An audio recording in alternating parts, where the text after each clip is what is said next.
session of Humanity Rising as we begin what we hope will be a 5-day program re-examining the pandemic that we went through between 2020 and essentially 2023, the vaccines that were used to ameliorate the COVID epidemic according to official government sources.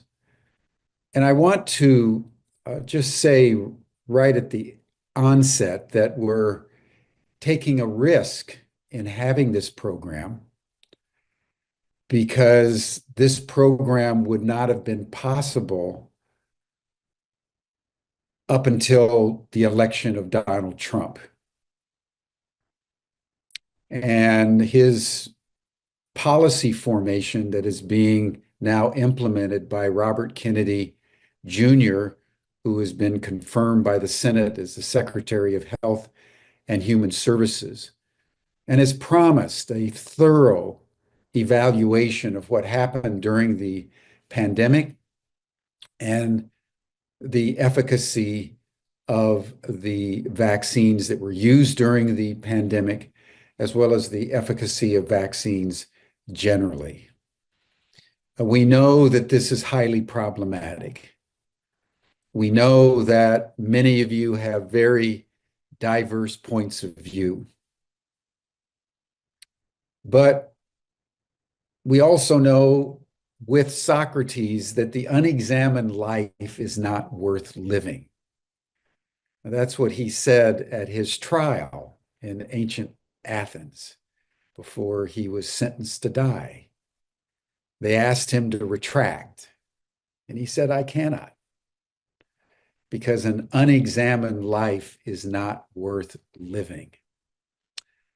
As we begin today, I want to just recall what we were all going through 5 years from literally this month. It was on May 11th, 2020, that the World Health Organization declared a global pandemic. I hadn't been paying much attention to this because I had seen in the news various epidemics that came and went, and no one particularly was bothered by them.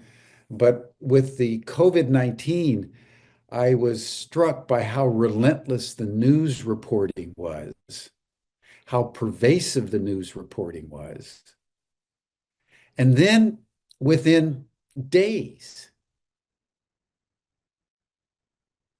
no more than 2 weeks after the announcement by the World Health Organization, virtually every country in the world declared a lockdown and implemented draconian measures to put virtually the entire human population in those countries essentially under house confinement and in isolation, with a constant bombardment coming through the news media that we needed to be afraid.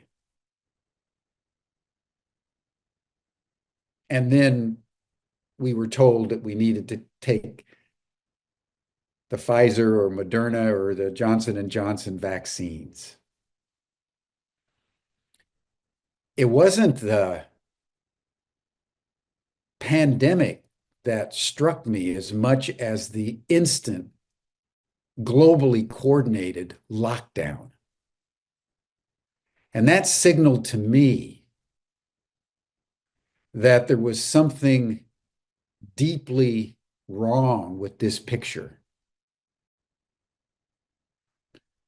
I'm not a medical doctor, but never before in the history of the human race has an entire global population been locked down because of an epidemic. You put people in isolation who are sick.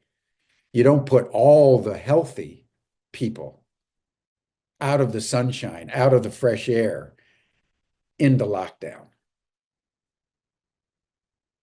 So for me, as an activist who had been working on various social justice issues, my interpretive framework was less medical than political, because I know enough about history to know that the most effective instrument of totalitarianism isn't coercive torture, isn't even the manipulation of the media. It's isolation.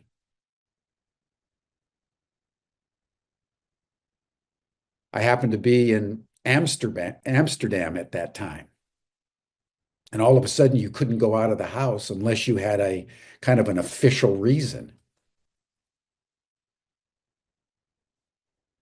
So I want to mention this because that was the context we all shared about what we subsequently experienced through the pandemic and with the mandated vaccines. It wasn't just medical advice. It was a complete totalitarian regimentation of our lives, not in one country, but in virtually every country, with the exception of countries in the global south that couldn't manage it one way or another to their eventual good fortune. So I'm referring mostly to people in the north, in the industrial nations around the world. That's what led to Humanity Rising, because I immediately began to think we need to counter the isolation by figuring out a way to bring people together.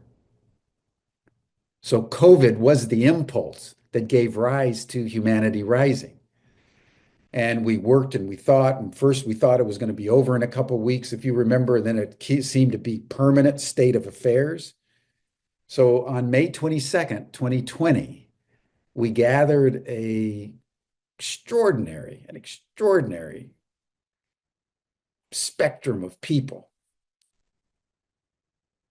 to come together. And it was amazing, it was like a tsunami, because tens of thousands of people from over 130 countries found out about it somehow and joined in those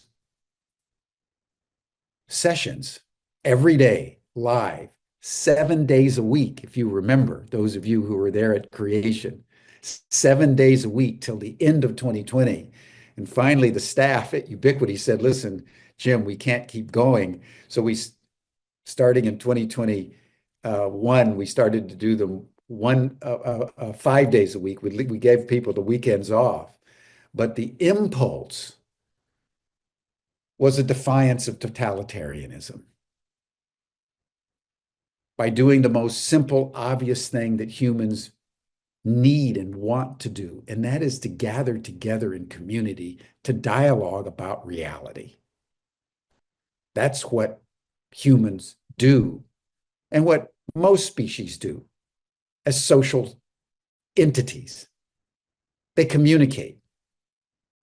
And Humanity Rising broadcast to the present day. We had Robert Kennedy Jr. on, we had a number of medical doctors on, and then they shut down social media. And we've had to very carefully navigate through. And some of our programs have been taken down off of YouTube. And so again, as we begin this program today, we're taking a risk. But we hope that the algorithms have caught up to the fact that Donald Trump is the president of the United States and Robert Kennedy Jr. is the Secretary of Health and Human Services. So in the confidence of this new reality, I want to thank you all for joining. I want to thank all of you who've been watching Humanity Rising from the very beginning.